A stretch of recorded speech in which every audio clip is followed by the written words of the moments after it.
أشهد أن علي ولي الله. گلے بلند آواز سے صلوات پڑھے اللہم. اجازت ہے ذکر شروع کیا جا سکے چونکہ آج کی اس مجلس کا ابتدائیہ مخدومہ نے میرے نام لکھا ہے تو ہر مجلس کا آغاز حدیث قصہ سے ہوتا ہے تو میں چاہتا ہوں کہ میں مجلس میں حدیث قصہ کی راز آپ کے سامنے پڑھ سکوں. بسم اللہ. مولا حسین زبردار حدیث قصہ کی تلاوت بھی ہو اور حدیث قصہ کے راز بھی آپ کے سامنے پڑھے جائیں. بعض شیعہ اپنی کم علمی کی بنیاد پہ اور جدت پسندی کی بنیاد پہ یہ سمجھتے ہیں کہ شاید حدیث قصہ معاذ اللہ اس کی سند ضعیف ہے اور انہوں نے حدیث قصہ کی جگہ دعائے کمیل پڑھنی شروع کر دی. میں بالکل کھول کے گفتگو کرنے کا آتی. جہاں مسجدوں میں حدیث قصہ پڑھی ہوتی تھی وہاں اب شب جمعہ دعائے کمیل پڑھی جاتی ہے. حدیث قصہ کی جگہ دعائے کمیل شیعت نہیں، شیعت کی دشمنی ہے. حدیث قصہ میں دعائے کمیل کا انکار نہیں کر رہا، دعائے کمیل کی اپنی حیثیت ہے، حدیث قصہ کی اپنی انفرادیت. دعائے کمیل کا مقابلہ حدیث قصہ سے ہو ہی نہیں سکتا. میں ایک پہلا فرق پڑھ دیتا ہوں. دعائے کمیل اور حدیث قصہ میں اتنا فرق ہے کہ دعائے کمیل میں علی نے بندے کو بتایا ہے کہ اللہ سے گفتگو کیسے کرنی ہے. حدیث قصہ میں اللہ نے بندے کو بتایا ہے کہ 14 سے گفتگو کیسے کرنی ہے. بسم اللہ. کتنا فرق، بسم اللہ سے کتنا فرق ہے حدیث قصہ میں اور دعائے کمیل میں. حدیث قصہ اور ہے، دعائے کمیل اور ہے. دعائے کمیل میں بندہ اللہ کے سامنے گڑ گڑا کے رو رو کے منتیں کرتا ہے، میرے گناہ بخش دے، میری خطائیں معاف کر دے، میری غلطیوں پہ رحم کر دے. دعائے کمیل میں بندہ اللہ کی منتیں کر رہا ہے. حدیث قصہ میں اللہ وعدہ کر رہا ہے جو آ گیا وہ بچ بھی گیا ہے، رحمت بھی لے گیا ہے، مغفرت بھی پا گیا ہے. معصوم فرماتے ہیں کہ ہر گھر میں حدیث قصہ ہر روز نہیں تو ہفتے میں ایک بار ضرور پڑھی جائے. جہاں حدیث قصہ کی تلاوت ہوتی ہے وہاں فرشتے حصار کرتے ہیں. بسم اللہ. اس حدیث کا نام میں نے اس سے پہلے حدیث قصہ کی فضائل پڑھوں گے. حدیث قصہ کی کیا کیا فضائل ہے تو میرا خیال پوری مجلس گزر جائے حدیث قصہ کی فضیلت بیان کرنے میں. کتنی فضیلت ہے آل محمد کے یہاں حدیث قصہ پڑھنے کی. اصل میں مسئلہ یہ ہوا کہ جب سے ہمارا ان چیزوں پہ اعتقاد ختم ہوا ہے تب سے مصیبتوں میں اضافہ ہوا. میرا خیال ہے کہ نوجوان بچے تو نہیں لیکن بزرگ اس بات کی گواہی دیں گے کہ ایک دور ہوتا تھا ہمارے گھر میں ہماری مائیں معجزہ پڑھا کرتی تھی. ہلکی سی مصیبت کی آہٹ دروازے پہ آتی تھی نا تو مائیں معجزہ پڑھ لیتی تھی، مصیبت دروازے سے واپس چلی جاتی تھی. اب ان معجزوں ان کہانیوں میں لوگوں نے کہا جن میں کیا رکھا ہے. بات کہانی کی نہیں تھی، بات اعتقاد کی تھی کہ ہم نے اپنے ذہن میں علی کا تذکرہ کرنا ہے، 14 کی بات کرنی ہے، مصیبت دروازے سے واپس چلی جائے گی. اب ان چیزوں کی کمی ہو گئی، اعتقاد کی کمی آ گئی. اب بندے 14 کے ذکر سے زیادہ اپنی عبادت پہ ناز کر رہے ہیں لیکن انہیں یہ نہیں پتا عبادت بھی تبھی قبول ہوتی ہے جب 14 راضی ہوتے ہیں. عبادت 14 کی معرفت کا نام ہے. معصوم فرماتے ہیں اللہ تمہیں سجدہ کروا کے اپنی حاکمیت نہیں منوا رہا، اللہ تمہیں سجدہ کر کے ہم تک پہنچا رہا ہے. جو حدیث پڑھی جاتی ہے اس حدیث کا نام ہے حدیث قصہ. اس کی مکمل کہانی پڑھیں تو بنتا یہ ہے کہ اس حدیث کا نام ہوتا حدیث فاطمہ. صلی اللہ علیہ وسلم. اس حدیث کا نام ہوتا ہے حدیث تطہیر لیکن اللہ نے حدیث کو حدیث قصہ کہلوا دیا. قصہ کہتے ہیں چادر کو، چادر والی حدیث، یعنی کہ اس کا نام ہی بتا رہا ہے کہ اس میں ایک چادر ہے جس میں کچھ راز ہے. اب حدیث قصہ شروع ہوتی ہے ان جابر بن عبداللہ الانصاری. یہ روایت کی ہے جناب جابر نے. جابر کے بارے میں پھر گفتگو چھیڑوں گا تو پھر پورا 1 گھنٹہ گزر جائے گا کہ جابر تھا کون. جابر بن عبداللہ انصاری یہ وہ مخصوص ترین آل محمد کا صحابی ہے جس نے 5 محمدوں کی خدمت کی ہے. جس نے پہلے محمد کا سلام 5ویں محمد تک پہنچا ہے، رسالت مآب کا دور دیکھا ہے، علی کی صحبت میں زندگی گزاری ہے، حسن کی غلامی کی ہے، حسین کی نوکری کی ہے، مولا سجاد کے ساتھ رہے ہیں، سرکار باقر کے ساتھ رہے ہیں۔ جناب رسالت مآب مدینے کی مسجد میں بیٹھے ہوئے تھے، یا جابر مسجد میں داخل ہوا، مولا نے صحابہ سے کہا رستہ دو جابر کو۔ جابر کو رستہ ملا، رسول نے بالکل قریب بلایا۔ جب جابر بالکل قریب آیا، رسول نے کہا میرے قریب بیٹھ۔ جابر بیٹھا، رسول نے جابر کا سر پکڑ کے اپنے زانوں پہ رکھا۔ قسمت ایک صحابی کی، رسالت مآب نے اس کا سر اپنے زانوں پہ رکھا، اس نے آنکھیں بند کر کے خوشبوئے رسالت کو سونگا۔ اس کی آنکھ میں خوشی کا آنسو آیا، آنسو ابھی داڑھی تک نہیں پہنچا، یا رسول نے ہاتھ سے آنسو کو روکا، روک کہا تجھے ایک اہم ذمہ داری دینے لگا ہوں۔ مولا حکم فرمایا جب ممبر پہ میرا ایک بیٹا دیکھے جس کا نام میرے نام جیسا ہو، اسے کہنا نانا سلام کہہ رہا تھا۔ جب تو ایک میرا ایسا بیٹا دیکھے جس کا نام میرے نام کے ساتھ ملتا ہو اور وہ ممبر پہ بیٹھا ہو، تو اسے کہنا رسول سلام کہہ رہا تھا۔ یہی جناب جابر جب سرکار امام باقر کی بارگاہ میں پہنچے تو مدینے کی اسی مسجد کے اسی ممبر پہ سرکار باقر بیٹھے ہوئے تھے۔ اب جناب جابر ضعیف ہو چکے تھے، کمر جھک گئی تھی، کمر میں خم آ گیا تھا، آنکھوں کی بینائی ختم ہو رہی تھی۔ جب مسجد میں داخل ہوئے، جناب سرکار باقر علوم نے کہا جابر کو رستہ دو۔ لوگوں نے نبی کا صحابی سمجھ کے احتراماً اٹھے، پکڑ کے مولا کے قریب لے کے آئے۔ جناب جابر مولا کے قریب بیٹھ گئے، سرکار باقر نے سر پکڑ کے وہیں رکھا جہاں رسالت مآب نے رکھا تھا۔ جابر نے آنکھیں بند کر کے مدت کے بعد پھر وہی خوشبو محسوس کی۔ جابر کی آنکھ میں خوشی کا آنسو ابھی داڑھی تک نہیں پہنچا تھا، سرکار باقر نے ہاتھ رکھا، ہاتھ رکھے گا روئے گا، نانے کا سلام نہیں دے گا۔ یہ نبی کا وہ صحابی ہے۔ اس کی دوسری صفت یہ ہے، یہ قبر حسین کا پہلا مجاور ہے۔ جب رسالت مآب مکہ سے ہجرت کر کے مدینہ پہنچے تھے تو ناصرین محمد میں سے جناب جابر کا نام تھا۔ جناب جابر نے اپنے ماں باپ قربان کیے ہیں اسلام کے لیے۔ جناب جابر عبداللہ کے بیٹے تھے، قبر حسین کے پہلے مجاور تھے۔ جب مولا حسین نے مدینہ چھوڑا تب یہ ہجرت کے لیے گئے ہوئے تھے، اپنی تجارت کی غرض سے یہ مدینہ سے باہر تھے۔ جب یہ پہنچے تو انہیں خبر ہوئی کہ رسول کا بیٹا مدینہ چھوڑ چکا ہے، تو یہ رسالت مآب کے فرزند کے پیچھے مدینہ سے چلے۔ لیکن جب یہ کربلا پہنچے تو ان کی کربلا میں آمد کی تابع کہتی 17 سفر کو ہے۔ جب یہ 17 سفر کو کربلا میں پہنچے ہیں تو پھر یہ قبر حسین پہ بیٹھ گئے، پھر یہ جتنی دیر زندہ رہے ہیں تو پھر انہوں نے قبر حسین کی مجاوری کی ہے۔ اتنا جلیل القدر صحابی ہے، اس کی فضیلتیں اتنی ہیں کہ میں نے پہلے کہا کہ ایک پوری مجلس چاہیے جابر پڑھنے کے لیے۔ اب حدیث قصہ جناب جابر نے روایت کی ہے، اور جابر کہتا ہے کہ میں نے کسی صحابی سے نہیں سنی، مجھے خود سیدہ نے سنائی ہے۔ رویا جابر، یہ روایت جابر سے ہے لیکن جابر نے سنا زہرا سے ہے۔ جابر کہتے ہیں کہ میں نے بی سنا۔ اگر آپ آمادہ ہیں تو پھر میں حدیث قصہ پڑھنی شروع کروں، اگر آپ ذہنی طور پہ آمادہ ہیں، کیونکہ ہمیشہ حدیث قصہ پڑھی جاتی ہے، لوگ سن رہے ہوتے ہیں لیکن پڑھنے والا عربی میں پڑھ رہا ہوتا ہے، سننے والوں کو نہیں پتا ہوتا کہ وہ کیا پڑھ رہا ہے، وہ احترام میں بیٹھے ہوتے ہیں۔ اب میں حدیث قصہ آپ کو اردو میں سنا دیتا ہوں۔ وہ جناب جابر کہتے ہیں کہ مجھے شہزادی نے کہا ہے کہ فی بعض الایام، چند دنوں بعد نبی میرے گھر آئے۔ آج کی مجلس کو بچے ضرور غور سے سنیے گا، فی بعض الایام، چند دنوں بعد نبی میرے گھر آئے۔ پہلا سوال یہاں یہ پیدا ہوتا ہے، جو نبی روز آیا کرتے تھے وہ چند دنوں بعد کیوں آئے؟ رسول تو روزانہ بی بی کے دروازے پہ آتے، تو یہ بی بی نے یہ جملہ کیوں کہا فی بعض الایام، چند دنوں کے بعد میرے گھر آئے؟ جب میں نے تاریخ سے اس کا مطالعہ کیا کہ وہ نبی کسی جنگ کے لیے گئے ہوئے تھے، نبی تجارت کی غرض سے گئے تھے، نبی مدینے سے باہر تھے، تو پھر مجھے تاریخ نے بتایا کہ یہ جو حدیث قصہ ہے یہ 9 اور 10 ہجری کا درمیانی وقت تھا۔ اس وقت نبی کہاں تھے؟ نجران کے عیسائی مدینے آئے ہوئے تھے،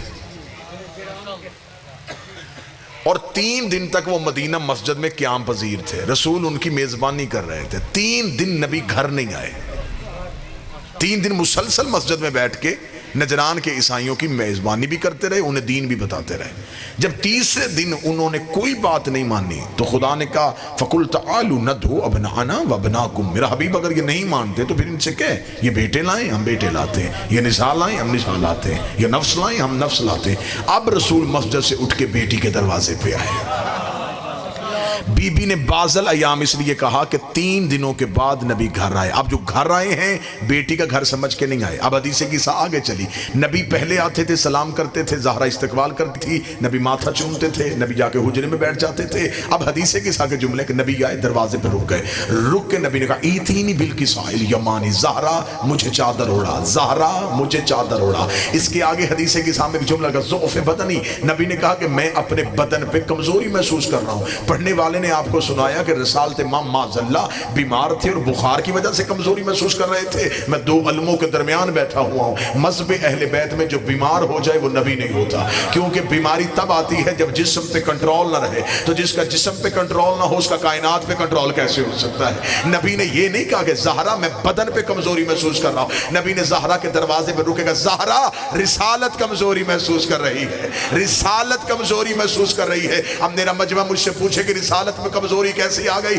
نبی نے زہرا کے دروازے میں رک کے کہا اس نے بیٹے مانگ لیے میرے ہے نہیں، اس نے عورتیں مانگ لی ہیں میری اس قابل نہیں۔ زہرا رسالت کمزوری محسوس کر رہی ہے، مجھے اپنی چادر اڑا اور مجھے رشتے دے، اتنا کہنا تھا۔ بی بی نے اپنی چادر اڑائی، نبی نے کہا اب میں سکون محسوس کر رہا ہوں۔ جس کی چادر نبوت کو شفا دے اسے شریعت میں زہرا کہے۔ بسم اللہ۔ بادشاہ حسین عزت، انتہائی روحانیت والی مجلس، انتہائی نورانیت والی مجلس۔ پہلا ہی راز آپ نے انتہائی محبت کے ساتھ سنا، پہلا ہی جملہ آپ کو بڑے اچھے طریقے سے وصول ہو گیا۔ بعض الایام نبی مباہلہ کے لیے تیاری کر رہے تھے۔ دوسرا راز نبی نے یہ نہیں کہا کہ میرا جسم کمزور ہو گیا ہے، رسالت کو رشتے چاہیے۔ 2 راز پڑھی گئے جی، تیسرا راز پڑھتے ہیں۔ اب بی بی نے چادر اڑائی اور نبی گھر میں چادر لے کے بیٹھ گئے۔ یہ چادر نبی کی نہیں تھی۔ چلے میں جملہ تبدیل کرتا ہوں، جس کے کاندھے پہ خود کملی تھی، مجھے نہیں کتابوں میں ملا کہ نبی کوئی ایسا لمحہ تھا جب، کیونکہ عربوں میں ابا لباس تھی، چادر نبی کے دوش میں موجود تھی، نبی نے اپنی چادر لے کے نہیں بیٹھے۔ زہرا تو مجھے چادر اوڑا، کملی والے نے سیدہ سے چادر مانگی، سیدہ نے چادر دی، نبی چادر کے نیچے بیٹھ گئے۔ آگے چلیں جی۔ اب پہلا شہزادہ صحن عصمت میں داخل ہوا، حدیث کے ساتھ شروع ہو چکی جی۔ اس نے آتے کہا انی اشم عندک راحۃ طیبہ، اماں کہیں سے نانا کی خوشبو آ رہی ہے۔ یہ بات ذہن میں رکھیے گا جلال پور والو، نبوت جب بھی پہچانی جائے خوشبو سے پہچانی جاتی ہے۔ یہی وجہ تھی کہ ہجرت کی رات بستر پہ علی کو سلایا، کیونکہ علی کے جسم سے بھی وہی خوشبو آتی تھی جو محمد کے بدن سے آتی تھی۔ اماں کہیں سے نانا کی خوشبو آ رہی ہے، انی اشم عندک راحۃ طیبہ کأنہا رائحۃ جدی رسول اللہ، اماں یہ خوشبو میرے نانا کی ہے۔ اتنا کہنا تھا یا بی بی نے اشارہ کیا، چادر کے نیچے ہے رسول۔ اب حسن چلتے چلتے چادر کے قریب ہے، السلام علیکہ یا جدی، نانا بیٹے کا سلام۔ رسول نے چادر کے اندر سے حسن کی آواز سنی، فرمایا علیکہ السلام یا قرۃ عینی و ثمرۃ فؤادی، او میری آنکھوں کی ٹھنڈک، اے میرے دل و جان کے میوہ، تجھ میں میرا سلام۔ حل اتعذن لی ادخل معک تحت الکساء، نانا اجازت ہے میں چادر کے نیچے آ جاؤں؟ رسول نے اجازت دی، اب حسن بھی چادر کے نیچے آ گئے۔ اب دوسرا شہزادہ صحن میں آیا، سوال پھر وہی ہوا، انی اشم عندک راحۃ طیبہ، اما کہیں سے نانا کی خوشبو آ رہی ہے۔ فرمایا صرف نانا نہیں، بھائی بھی چادر کے نیچے ہے۔ اب حسین چلتے چلتے چادر کے قریب آئے، السلام علیکہ یا جدی رسول اللہ، نانا بیٹے کا سلام، آواز علیکہ السلام یا قرۃ عینی و ثمرۃ فؤادی۔ پھر رسول کو پتا چلا یہ حسین ہے، فرمایا یا شافع امتی، ہائے ہائے، اے میری امت کی شفاعت کرنے والے، جسے اللہ شافع بنائے اسے مصطفیٰ کہتے ہیں، جسے مصطفیٰ شافع بنائے اسے حسین کہتے ہیں۔ یا شافع امتی، حسین تجھ پہ میرا بھی سلام، الاتعذرون یدخل معک تحت الکساء، اجازت ہے میں چادر کے نیچے آ جاؤں؟ اجازت ملی حسین۔ پہلے حدیث کساء کے یہ جملے سنیے گا، راز سے پردہ میں بعد میں اٹھاتا ہوں۔ اب امیر المومنین آ گئے، فرمایا شہزادی یہاں سے رسول کی خوشبو آ رہی ہے۔ فرمایا صرف نبی نہیں، دو بیٹے بھی چادر کے نیچے۔ علی آئے، چادر کے نیچے چلے گئے۔ اب یہاں تک حدیث قصہ اتنی سنیے گا، اب راز سنیے گا۔ حسن آئے، پوچھا اماں نانا کہاں ہے؟ حسین آئے، سیدہ سے پوچھا نانا کہاں ہے؟ علی آئے، سیدہ سے پوچھا رسول کہاں ہے؟ اتنے پڑھے لکھے مجمع میں سوال کر دو، جس نے سب سے پہلا سوال کیا حسن نے، یہ وہی امام حسن ہے جو ماں کی گود میں بچپن میں لوح محفوظ پڑھتا تھا،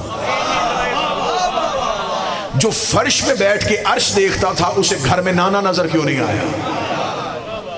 جو وہاں بیٹھ کے لوح محفوظ پڑھتا تھا، اس نے زہرا سے کیوں پوچھا؟ شاید یہ تین حجت زمانے کو بتانا چاہ رہی ہے کہ زہرا ہے کیا۔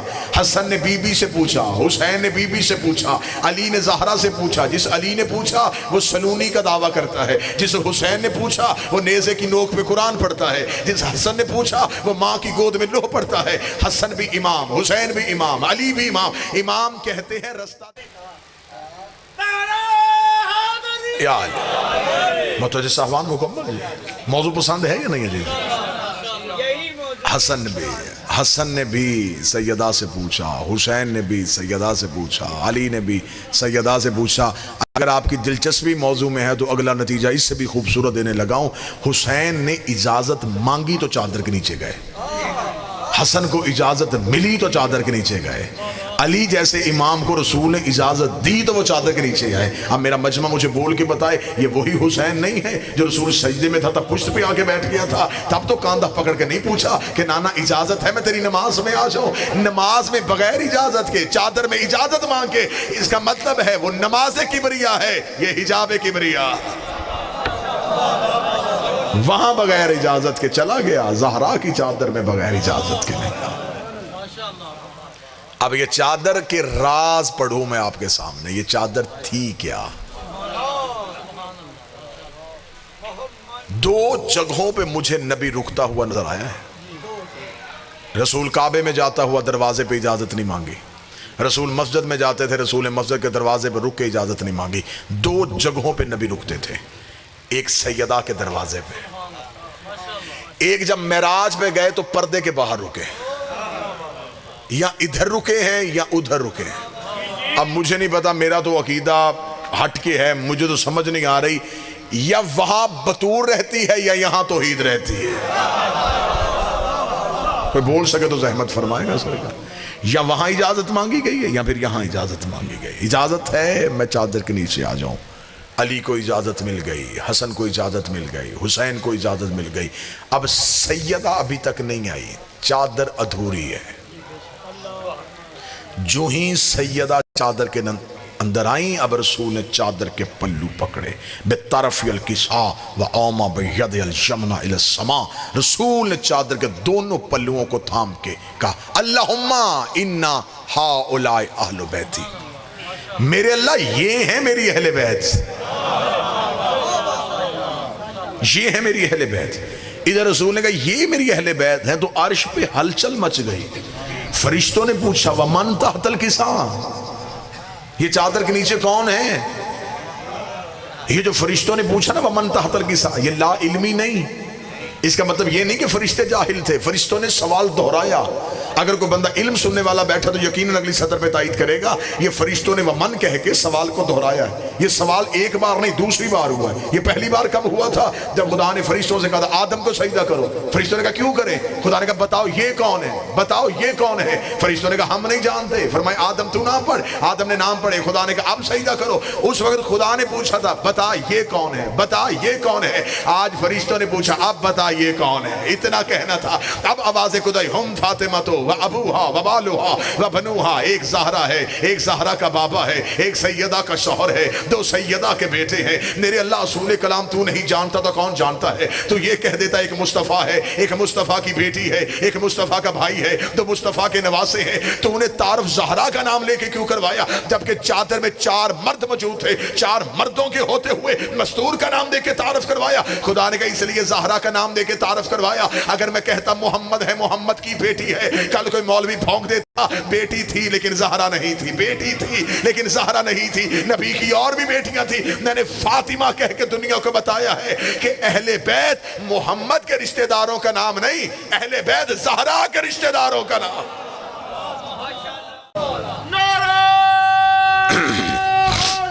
یال اہل بیت بننے کے لیے نبی کا رشتہ دار ہونا ضروری نہیں, سیدہ کا رشتہ دار ہونا ضروری ہے, نبی کے رشتہ دار اہل بیت نہیں. اور ویسے بھی یہ اللہ کا ہم پہ کرم ہے, یہ سیدہ کا ہم پہ احسان ہے. لوگوں کے پاس جتنے ہیں وہ سارے نبی کے ہیں, ہمارے پاس سارے نبی سے ہیں. آپ نے جملہ سمجھا نہیں, میں جملہ گہرائی میں لے جاؤں. لوگوں کے پاس جتنے ہیں نبی کے صحابی, نبی کی بیوی, نبی کے رشتہ دار, ہمارے پاس کے والا ایک بھی نہیں. یا علی انت منی, اے علی تو مجھ سے, حسن منی, حسن مجھ سے, حسین منی, حسین مجھ سے, الفاطمہ تو بضعۃ منی, فاطمہ مجھ سے. ادھر کے ہے ادھر سے ہے, درود کے والوں پہ نہیں ہوتا, سے والوں پہ ہوتا. ہمارے پاس نبی کے جسم کے رشتہ دار نہیں, ہمارے پاس نبی کے نور کے حصے ہیں. یہ سارے نبی سے ہیں. اہل بیت رسول کے رشتہ داروں کا نام نہیں, اہل بیت سیدہ کے رشتہ داروں کا نام. بندوں نے نبی سے رشتہ داری کی تھی اہل بیت بننے کے لیے. رشتہ داری کریں گے اہل بیت بن جائیں گے, اہل بیت بنیں گے درود میں آ جائیں گے, درود میں آئیں گے تو نماز میں آ جائیں گے. بندوں نے شارٹ کٹ استعمال کیا تھا نماز میں آنے کے لیے.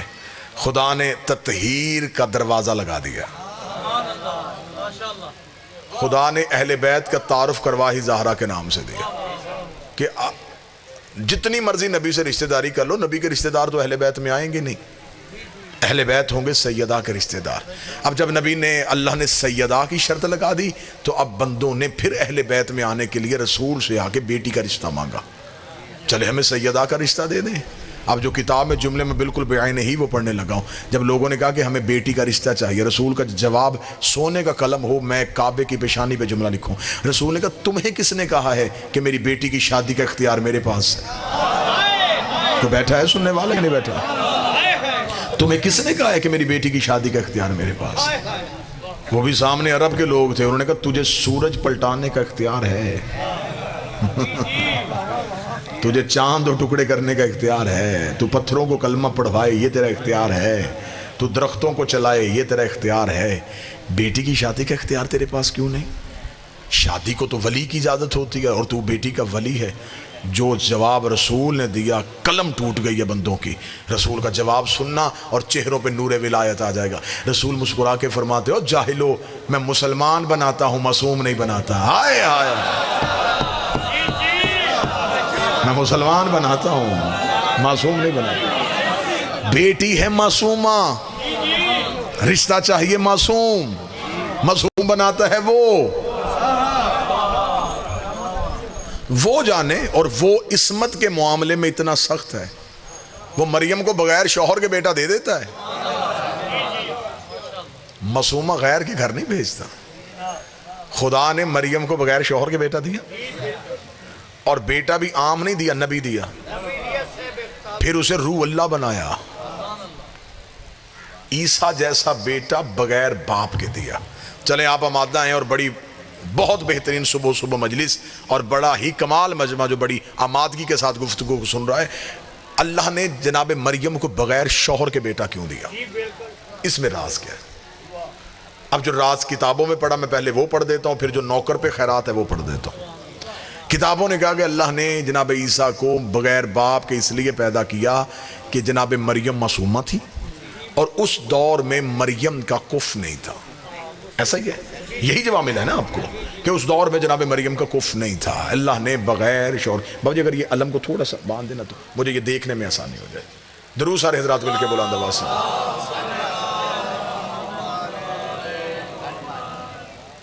اب بس ٹھیک ہو گیا, بہتر ہو گیا. درود سارے حضرات مل کے بلند آواز سے.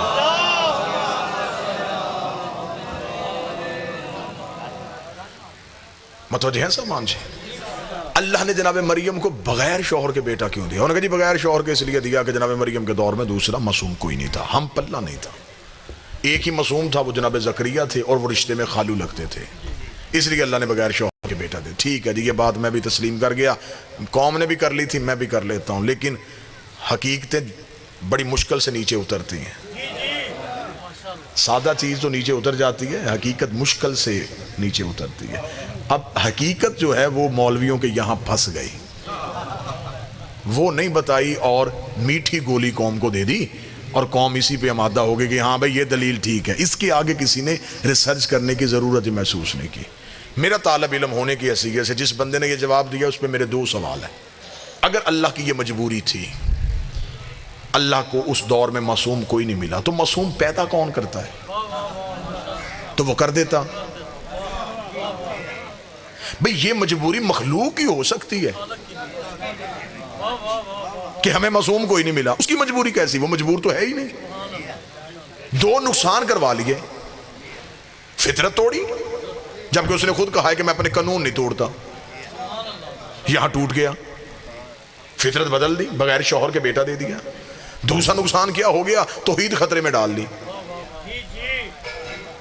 عیسیٰ بغیر باپ کے دیا، اور آج تک عیسائی مان ہی نہیں رہے، وہ کہتے نہیں جی اللہ کا بیٹا ہے، باپ کوئی نہیں ہے۔ تو کہ اللہ کو نہیں پتا تھا کہ دو نقصان ہو رہے ہیں، کہ ایک مذہب وجود میں آ جائے گا، انہوں نے اس کو اللہ کا بیٹا کہہ دینا ہے، اس کا باپ کوئی نہیں ہے، تو لہٰذا مجبوری کیا تھی؟ وہ معصوم پیدا کر دیتا، اس نے بھیجنا تھا، وہ ایک معصوم مریم کے دور میں بھیجتا، مریم کی اس سے شادی کرتا، عیسیٰ دنیا میں آتا، نہ آج عیسائی ہوتے، نہ فطرت کا قانون ٹوٹتا، صرف مریم کے دور میں ٹوٹا، اس کے بعد نہ ٹوٹا نہ پہلے ٹوٹا۔ میرے مالک دو نقصان کروا لیے ہیں تو نے۔ اب میں نے جو پہلا سوال کیا تھا وہ ہوتا کتابوں والا جواب، پھر میں نے اس پہ کیا دو سوال قائم، اب دو سوالوں کے بعد اب نوکر پڑھنے لگا عطا۔ میرے مالک تو نے مریم کو بغیر شوہر کے بیٹا کیوں دیا جبکہ تو نے معصوم خلق کر دینا تھا؟ عجب نہیں کہ واضح پروردگار ہے، گستاخ نہ بن، خدا کو مجبور نہ سمجھ، میں معصوم خلق بھی کر سکتا تھا، لیکن اصل میں حقیقت یہ تھی کہ میں مریم کو بنا بیٹھا تھا بتول۔ اگر میں کوئی معصوم پیدا کر کے مریم کی سے شادی کرتا تو وہ قیامت تک معصوم کہتا رہتا میرے گھر میں بتول رہتی ہے، میں بتول کا شوہر ہوں، میں بتول کا حاکم ہوں۔ خدا نے کہا یہ اعزاز صرف ابو طالب کے بیٹے کا ہے کہ اس کے گھر میں بتول رہتی ہے، میں توحید خطرے میں ڈال سکتا ہوں، علی کی ہمسری برداشت نہیں کر سکتا، میں علی کی برابری برداشت نہیں کروں گا۔ کل کوئی کہے، کل کوئی کہہ دے کہ میں اس فضیلت میں علی جیسا، اس کی بیوی بھی بتول، میری بیوی بھی بتول، نہ یہ اعزاز صرف علی کا ہے کہ اس کے گھر میں بتول رہتی ہے۔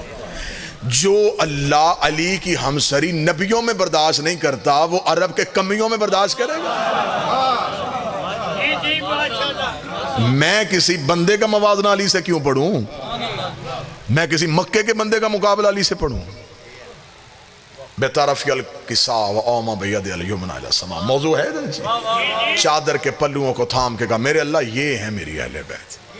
اتنا نبی کہہ دیتا تو با خدا میں ممبر سے صرف اتنا ہی کہتا، نبی نے اتنا نہیں کہا۔ اللہم ان حول اہل بیتی کہہ کے نبی چپ نہیں ہو، فرمایا خاصہ تھی، حامہ تھی، لحمہم لحمی، دمہم دمی، یعلمنی یعلمہم، یحزننی یحزنہم، انا حرب لمن حربہم، وسلم لمن سالمہم، وعدو لمن عاداہم، ومحب لمن احبہم، انہم منی وانا منہم۔ میرے لئے یہ صرف میری اہل بیت نہیں، میرے خاص ہیں، میرا حصہ ہے، ان کا گوشت میرا گوشت ہے، ان کا خون میرا خون ہے۔ اچھا رسول نے یہ نہیں کہا کہ میرا گوشت ان کا گوشت ہے۔ راز سنتے آئیے گا، صرف راز پڑھ رہا ہوں، صرف لفظوں میں چھپے ہوئے راز کھول رہا ہوں۔ رسول نے یہ نہیں کہا کہ میرا خون ان کا خون ہے، نہیں، ان کا خون میرا خون، ان کا گوشت میرا گوشت ہے۔ یا رسول اللہ نور اول تو آپ ہیں، آپ کہہ دیں کہ میرا خون ان کا خون ہے، میرا گوشت ان کا گوشت ہے، میں میں یہ آپ نے میرا کیوں نہیں کہا کہ میرا خون ان کا، میرا ان کا کیوں نہیں، میرا ان کا کیوں نہیں؟ اب ان میں سے خون بھی نکال دوں اور گوشت بھی نکال کے اگر میں لفظ کہوں تو میرا خیال ہے پھر زیادہ وضاحت اچھی ہو جائے گی۔ یا رسول اللہ آپ نے یہ نہیں کہا میرا ان کا، آپ نے کہا ان کا میرا، ان کا میرا، ان کا میرا۔ رسول نے کہا سمجھ نہیں آیا، میرا ان کا میرا۔ کوئی میرے ایسے ہوں گے جو ان کے نہیں ہوں گے، ان کا کوئی بھی ایسا نہیں ہوگا جو میرا نہیں ہوگا۔ میرے بہت ایسے ہوں گے اگر میں کہہ دیتا میرا ان کا، تو میرے تو بہت ایسے ہیں جو میرے ہیں ان کے نہیں، ان کا ایک بھی ایسا نہیں جو صرف ان کا ہو اور میرا نہ ہو۔ ان کا خون میرا خون ہے، ان کا گوشت میرا گوشت ہے۔ اگلی سطر سننا حدیث قصہ کی، رسول میں لحمہم لحمی دمہم دمی یعلمونی میں یحضرونی میں، جس نے انہیں غضب نہ کیا اس نے مجھے غضب نہ کیا۔ اگلا جملہ سننا، رسول نے کہا میں ہر اس سے لڑوں گا جو ان سے لڑا۔ اب اس میں تو فرقوں والی بات ہی کوئی نہیں، صرف تاریخ سے جا کے پوچھ ان سے کون کون لڑا۔ جو ان سے لڑا وہ نبی سے لڑا، جو نبی سے لڑا وہ خدا سے لڑا، جو ان سے لڑے گا وہ مجھ سے لڑے گا، جو ان سے دوستی کرے گا وہ مجھ سے دوستی کرے گا، جو ان سے دشمنی کرے گا وہ مجھ سے دشمنی کرے گا، کیونکہ یہ مجھ سے ہیں، میں ان سے ہوں۔ اب رسول نے یہ جملہ کہا فجل صلواتکا برکاتکا رحمتکا غفرانکا رضوانکا، تو رحمت بھیج، تو درود بھیج، تو مغفرت بھیج، تو صلوات بھیج۔ نبی نے محبت میں قصیدہ پڑھ دیا، یہ میرے، ان کا خون میرا خون، ان کا گوشت میرا گوشت، ان کے دوست میرے دوست، ان کے دشمن میرے دشمن۔ خدا کو عرش میں بیٹھے جلال آ گیا، خدا نے کہا اچھا آج چادر کے نیچے آ گئے تو تارے تیرے ہو گئے، آج چادر کے نیچے ہو گئے تو اہل بیت ساری تیری آ گئی۔ اب خدا کو بھی جلال ہے، خدا نے کہا وَبِعِزَّتِي وَبِجَلَالِي، میں نے زندگی میں کبھی کوئی قسم اپنی نہیں کھائی، لیکن آج میں اپنی عزت اور جلال کی قسم کھا رہا ہوں۔ انی خلقت السماء مبنیہ والارض مدیہ والشمس مضیہ ولقمرا منیرا ولفلکا یدور ولبحرا یجری۔ او محمد تو نے کہا یہ تیرے ہیں سن، اگر یہ نہ ہوتے آسمان نہ ہوتا۔ انی خلقت السماء مبنیہ، یہ عرش ہے تو ان کی وجہ سے، یہ فرش ہے تو ان کی وجہ سے، یہ دریا میں روانی ہے تو ان کی وجہ سے، یہ سمندر میں طغیانی ہے تو ان کی وجہ سے، یہ بادل میں شور ہے تو ان کی وجہ سے، یہ ہواؤں میں زور ہے تو ان کی وجہ سے، یہ کلیوں میں چٹک ہے تو ان کی وجہ سے، یہ پھولوں میں مہک ہے تو ان کی وجہ سے، یہ دن طلوع ہو رہا ہے تو ان کی وجہ سے، یہ غروب ہو رہا ہے تو ان کی وجہ سے، یہ تارے چل رہے ہیں تو ان کی وجہ سے، یہ نظام کائنات میں نے ان کی وجہ سے قائم رکھا ہوا ہے۔ اب فرش پہ نبی کہہ رہا تھا میرے ہیں، عرش پہ خدا کہہ رہا تھا میرے ہیں، پھر محمد نے کہا ایک کام کر لیتے ہیں، دعا میں کر لیتا ہوں، وعدہ تو کر لے۔ خدا نے کہا تو دعا کر، میں وعدہ کرتا ہوں۔ نبی نے ہاتھ اللہم وعلمن وعلہم وعادمن آدھا، ہر اس سے دوستی کرنا جو ان سے دوستی کرے، ہر اس سے دشمنی کرنا جو اس سے دشمنی کرے۔ اب پتا چلا رضی اللہ سجدے کرنے سے نہیں ہوتا، پانچ کو راضی کرنے سے ہوتا۔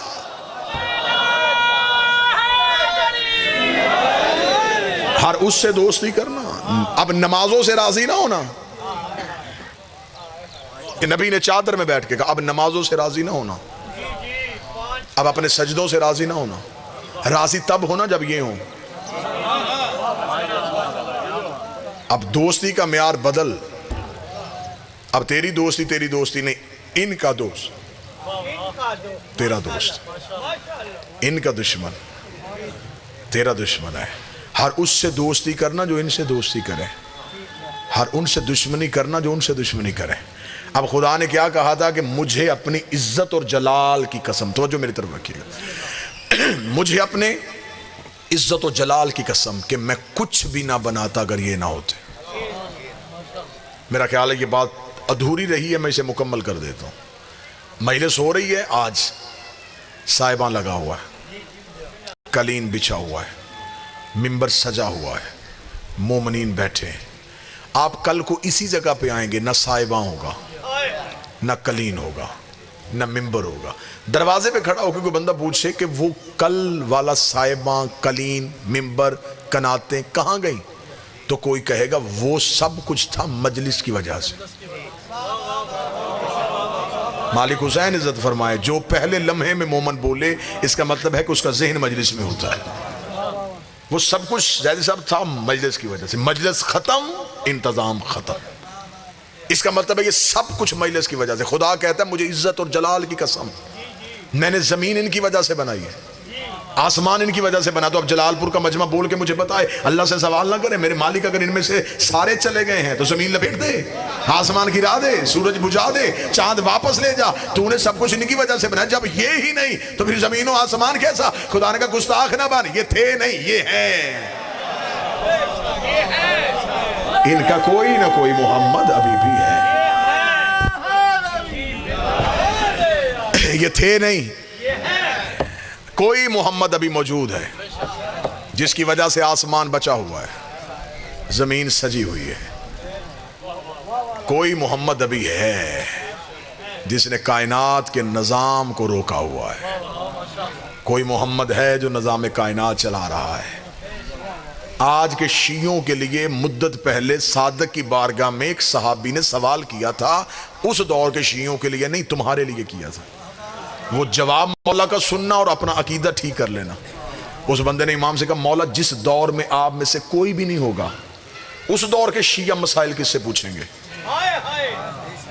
یقیناً یہ آج کے دور کی بات ہے. جس دور میں آپ کا کوئی بھی نہیں ہوگا, اس دور کے شیعہ کیا کریں گے؟ امام جلال میں آ کہتے ہیں, وہ کون سا دور ہوتا ہے جب ہم نہیں ہوتے؟ ہم ہر دور میں موجود ہیں. اب میں کیا کروں, میں مشکل دور کا پابند خطیب ہوں.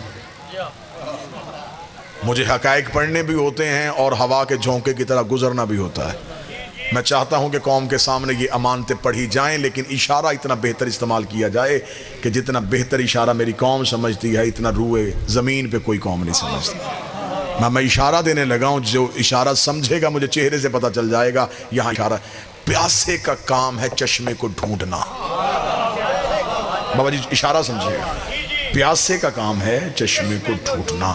اب اگر کوئی پیاسا چشمہ ڈھونڈے ہی نہ اور نالی سے پانی پی لے, اس میں چشمے کا کیا قصور ہے؟ کو بیٹھا ہے اشارہ سمجھنے والا؟ تمہارا کام تھا امام کو ڈھونڈنا, اب تم امام کو ڈھونڈو ہی نہ اور کسی اپنے مرضی کے پوچھ لو, تو بتا دے, تو اس میں مالی کا کیا قصور ہے؟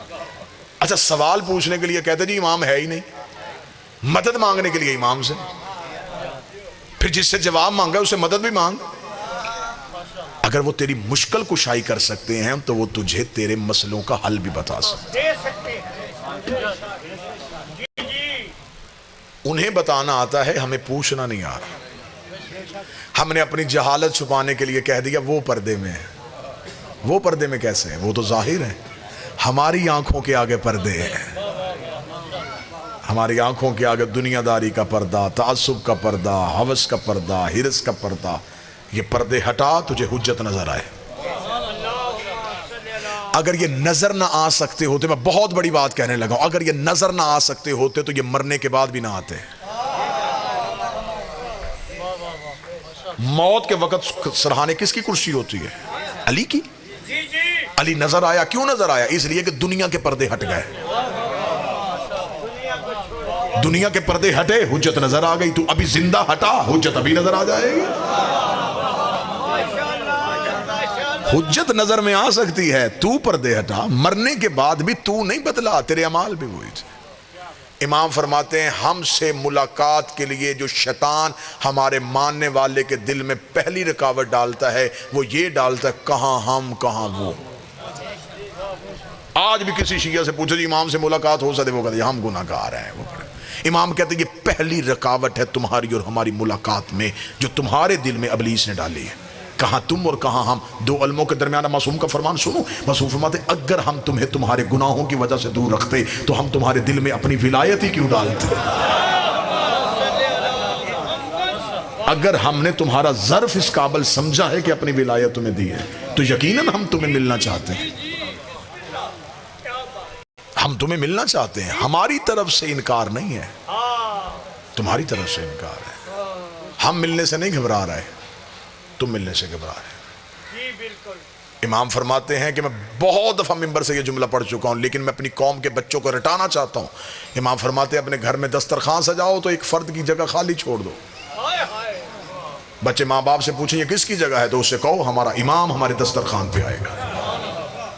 جس گھر کے بچوں کو یقین ہو جائے کہ ہمارا مولا ہمارے گھر آتا ہے, ہمارا مولا ہمارے گھر میں آتے ہیں, ہماری دعائیں سنتے ہیں, ہماری مشکلوں میں ہمارے حل کرتے ہیں, تو وہ بچہ کبھی بھی غیر سے نہیں مانگے گا.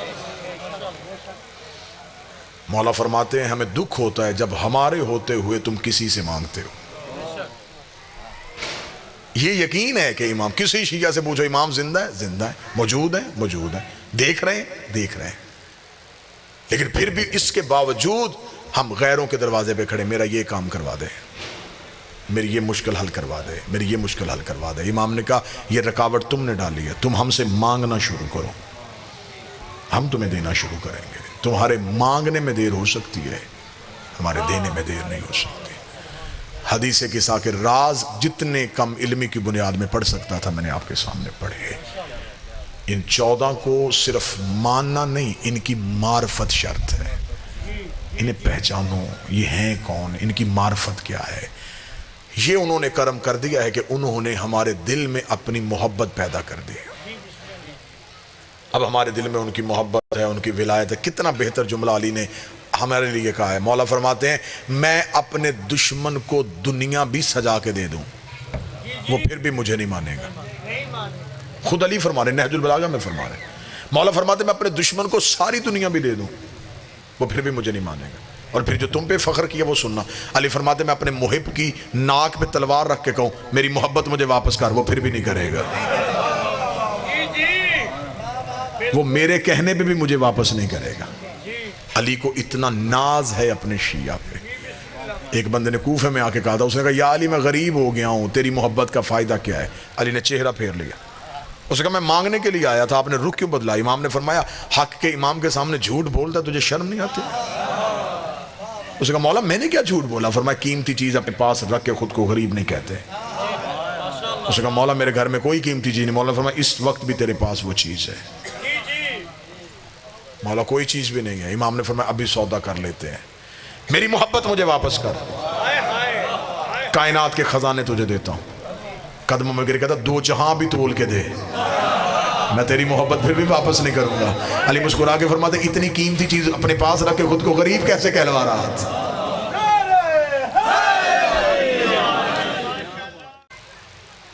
11 بندے رسول کے جنازے پہ آئے جس نے پوری دنیا سے کلمہ پڑھوایا ہو۔ آدھی رات کو بطول نے رو کے کہا تھا یا علی مدینے کے لوگ میرے بابے کے جنازے پہ کیوں نہیں آئے؟ علی رو کے فرماتے بطول علی کی ولایت کی دشمنی میں لوگوں نے تیرے بابے کا جنازہ چھوڑ دیا۔ آج شیعہ گھر کا بچہ ہو کے کہہ رہا ہے کہ علی ولی اللہ کیا ہے؟ محمد کی بیٹی قتل ہوئی ہے علی کی ولایت کے دشمنی میں۔ مبلغہ ولایت ہی شہزادی، آپ کو صرف ممبر سے اتنا سنایا گیا ایک دربار میں حق مانگنے گئی تھی، رکھ میرے سر پہ قرآن۔ نبی کے جانے کے بعد علی کا ہاتھ پکڑ کے ایک ایک صحابی کے گھر گئی ہے، دروازے پہ دستک دے کے آواز دے کے کہتی ہو فلاں ابن فلاں بھول گئے ہو غدیر میں میرے بابے کا خطبہ؟ کیوں تم نے علی کو تنہا چھوڑ دیا ہے؟ کیوں تم علی کو سلام کا جواب نہیں دیتے؟ لوگوں نے دروازے بند کر لیے۔ آدھی رات کو علی کو گھر لا کے علی کے سامنے بیٹھ کر دی نہ رو، ہمیں اللہ سلام کرتا ہے، ہمیں فرشتے سلام کرتا ہے۔ علی رو کے کہتے ہیں بطول میں اپنی غربت کی وجہ سے نہیں رو رہا، بطول تیرے احسان دیکھ رہا ہوں، بطول تو میری ولایت کی تبلیغ کے لیے اتنا کچھ کر رہی ہے، لوگ تجھے زندہ نہیں چھوڑیں گے۔ بطول نہ اتنی کھل کے میری ولایت پڑھ، لوگ قتل کر دیں گے تجھے۔ آج مجھ جیسے جاہل کو کسی چوک میں گولی بھی علی کی ولایت کے لیے لگ جائے تو میری نسلیں قرضہ نہیں اتار سکتی۔ محمد کی بیٹی قتل کی ہے لوگوں نے علی، اتنی کھل کے علی کی ولایت کی تبلیغ کی ہے کہ بندوں نے گھر آ کے مارا رسول کی بیٹی کو۔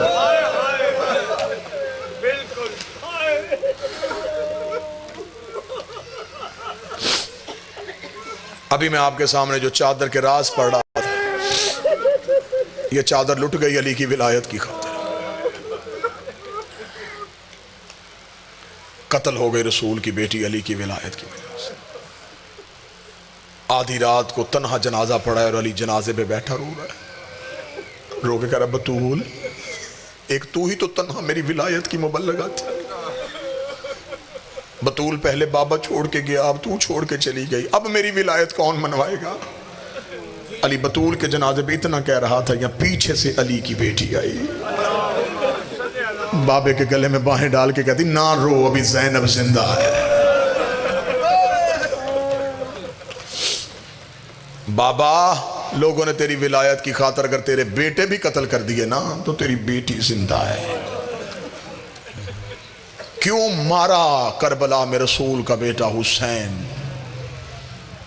بہت غلطی کی مولوی نے، اس نے قوم کو حق نہیں سنایا، دین بچانے کے لیے گیا تھا، کلمہ تو وہ پڑھ رہے تھے، نمازیں تو وہ پڑھ رہے تھے، روزے تو وہ رکھ رہے تھے، آخری حملہ پڑھو میرے بادشاہ حسین کا، مقتل کی بڑی سے بڑی کتاب اٹھا کے آخری حملہ پڑھو، جب سارے مارے گئے نا تنہا رہ گیا میرا حسین، 9 لاکھ کے سامنے جا کے حسین نے رو کے کہا او مسلمانوں، میں تم میں وہ چہرے دیکھ رہا ہوں جنہوں نے مجھے نبی کے کاندھوں پہ دیکھا ہے، میں تم میں وہ لوگ دیکھ رہا ہوں جنہوں نے مجھے نبی کی پشت میں دیکھا ہے، آنکھوں سے دیکھا ہوا اور پھر قتل کر رہے ہو۔ حسین 9 لاکھ کے سامنے یوں کھڑے ہو کہتے تم نے میرا اکبر مارا میں چپ رہا، تم نے میرا غازی مارا میں خاموش رہا، تم نے ایک دن میں میرا سارا گلستان اجاڑ دیا میں چپ دیکھتا رہا، مجھے صرف اتنا بتاؤ مجھے مارنا کیوں چاہتے ہو؟ 9 لاکھ سے آواز آئی لے بغض ابھی، تیرے باپ علی کے دشمنی ہے، کیوں کیا تھا تیرے نانے نے علی کی ولایت کا اعلان؟ ہم علی کی نسل ختم کریں گے، تیرے باب علی کی ولایت کی دشمنی میں آئے، بیٹے نے جملہ کہا مجھے کیوں مار رہے ہو؟ انہوں نے کہا تیرے بابے کی دشمنی میں، بیٹے کا کہا ہوا یہ قوم بھول جاتی، مجھے حسین کی ماں کی قسم ہے بیٹی نے شام کے بازار میں کھڑے ہو کے کہا مجھے کیوں مار رہے؟ انہوں نے کہا تیرے باب علی کی دشمنی میں مارے۔ شیعہ ہو کہ آج کوئی بندہ علی کی ولایت چھوڑ دے جس ولایت کے لیے علی کی بیٹی شام کے بازار میں پتھر کھاتی رہی، کتنا مارا انہوں نے علی کی بیٹی کو، مجھے حسین کی ماں کی قسم ہے ہم تو تمہیں ڈرتے سناتے ہی نہیں، کتاب سے روایت پڑھتے ہیں، کئی بار سوچتے ہیں یہ روایت کیسے پڑھیں گے تو مجمع سے مومن مر کے اٹھیں گے، کیسے پڑھیں گے؟ 2 علموں کے درمیان کھڑا ہوں، صرف اتنا پڑھتے پتھروں کی بارش ہوئی، رکھ میرے سر پہ قرآن، شام کی عورتوں نے ابلتا ہوا پانی علی کی بیٹی کا، جس کے ہاتھ میں جو آیا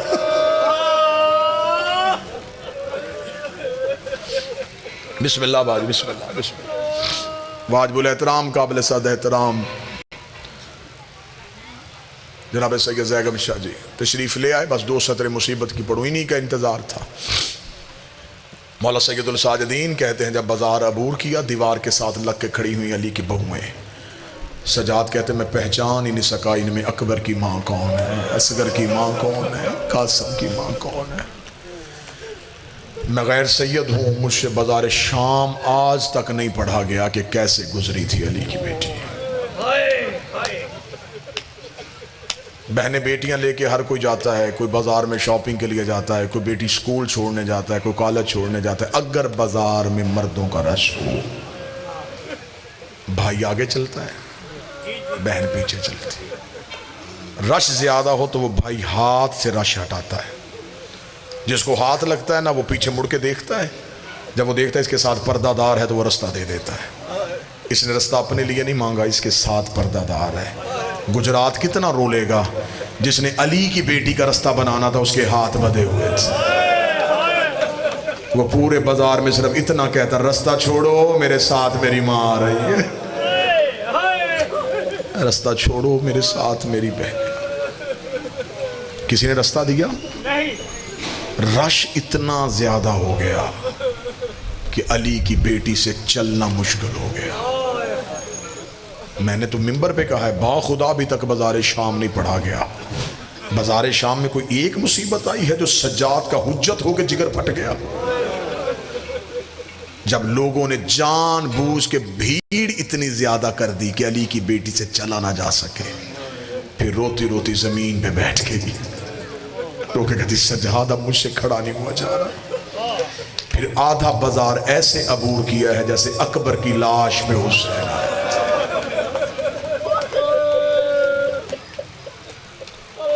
جب واپس آ گئی تھی مدینے، ایک مستور نے پوچھا تھا بس آخری جملہ، اس نے کہا بی بی سب سے زیادہ ظلم کہاں ہوا؟ فرمایا شام میں۔ بی بی سب سے زیادہ مصیبت کہاں آئی؟ فرمایا شام میں۔ اس نے کہا بی بی سب سے زیادہ تکلیف کہاں ہوئی؟ فرمایا کوفے میں۔ اس نے کہا بی بی ظلم شام میں تکلیف کوفے میں کیوں ہوئی؟ جو جواب دیا تیری ہائے نکلے گی۔ بی بی رو کہتی شام والیوں کو نہیں پتا تھا میں کون ہوں، کوفے کی ہر مستور جانتی تھی میں علی کی بیٹی ہوں۔ شام والی یہ کہہ کے پتھر مارتی رہی جسے چلنا نہیں آتا وہ باغی کی بڑی بہن ہے۔ کوفے والی یہ کہہ کے دیکھتی رہی وہ جو سامنے آ رہی ہے یہ علی کی بڑی بیٹی ہے۔ انہوں نے مجھے باغی کی بہن سمجھ کے مارا، انہوں نے مجھے علی کی بیٹی سمجھ کے مارا۔ کوفے کا پہلا بازار آیا، بی بی کی آواز ہے سجاد، جی اماں۔ سجاد ان سے کہا گلی بدلیں۔ اماں کیوں؟ بی بی رو کہتی اس گلی سے کیسے گزروں؟ اس گلی میں حبیب کا گھر ہے۔ نوکر کے دروازے کے سامنے سے آقا زادی بغیر چادر کے گزرے۔ اتنا کہنا تھا سید الساجد نے کہا ملعون گلی بدل، اس نے کہا رستہ نہیں بدلنا، حکم یہی ہے اسی رستے سے لے کے جانا ہے۔ بی بی رو کہتی اچھا سجاد اگر انہوں نے اسی رستے سے لے کے جانا انہیں کیا ہے میرا اونٹ حبیب کے مکان کی چھت کے قریب کرے۔ اما کیوں؟ بی بی رو کہتی اس کا بیٹا چھت پہ کھڑا ہے، میں اسے اس کے بابے کا پرسہ دے لوں۔ تیری ہائے نے نکلی او بی بی تیرے 9 مارے گئے تجھے کوئی رونے نہیں آیا، تو نوکر کے دروازے پہ پرسہ دینے آئی ہے۔ بی بی کا اونٹ حبیب کے مکان کی چھت کے قریب آیا، حبیب کا بیٹا چھت پہ کھڑا تھا۔ بی بی کی آواز ہے او بچہ قیدیوں کا تماشا دیکھ رہا ہے؟ رو کہتا نا بی بی میں تو عراق کی طرف دیکھ رہا ہوں۔ کیوں؟ رو کے کہتا وہاں میرا بابا گیا ہوا ہے، میرے مولا وہاں آئے ہیں، انہوں نے ہمیں خط لکھا تھا ہمارا بابا نصرت کے لیے گیا ہوا ہے۔ بی بی رو کے کہتی اچھا بچہ میرے قریب آ۔ جب بی بی نے کہا یا بنیا علیہ بیٹا میرے قریب آ، بچے نے قدم ہٹانے شروع کر دیے۔ بی بی رو کے کہتی میں تجھے قریب بلا رہی ہوں تو دور کیوں ہٹ رہا ہے؟ جو بچے نے جواب دیا رات تو بستر پہ جملہ یاد کر کے تڑپے گا۔ حبیب کا بیٹا رو کہتا بی بی میں نے پہلی بار کوئی مستور قیدی دیکھی ہے، میں نے آج تک مردوں کے ہاتھ بدے دیکھے ہیں، میں نے پہلی بار کسی مستور کے ہاتھ بدے دیکھے ہیں۔ بی بی کس جرم میں قید ہوئی ہے؟ بی بی رو کہتی میرا جرم بعد میں پوچھنا، پہلے ماں کو کہے چھت پہ تجھے ایک قیدن بلا رہی ہے۔ حبیب کے بیٹے کے چہرے پہ غیرت کی سرخی آئی، رو کے کہتا بی بی میں باپے کے بعد گھر کے پردے کا وارث ہوں، میری ماں مکان کی چھت پہ نہیں آ سکتی۔ اتنا کہنا تھا، بی بی نے کہا کیوں نہیں آتی؟ رو کے کہتا وہ مدینے والے سیدوں کی کنیز ہے، وہ کبھی بھی بغیر پردے کے چھت پہ نہیں آئی۔ اتنا جملہ کہنا تھا یا حبیب کے سر نے نیزے سے پرواز کی، مکان کی چھت پہ آیا، بیٹے کو کہتا ماں کو کہے آگ لگا برکے کو، دروازے پہ علی کی بیٹی کھڑی ہے، دروازے پہ محمد کی بیٹیاں کھڑی ہیں۔ حبیب کی زوجہ ننگے پاؤں دوڑی، بی بی کے اونٹ کے سامنے ہاتھ جوڑے، رو کے کہتی میں نہیں پوچھتی حبیب کہاں ہے، میں نہیں پوچھتی حسین کہاں ہے، مجھے صرف اتنا بتا جب تیری چادر چھین گئی تیرا عباس کہاں تھا، وہ جسے انگلی پکڑ کے چلنا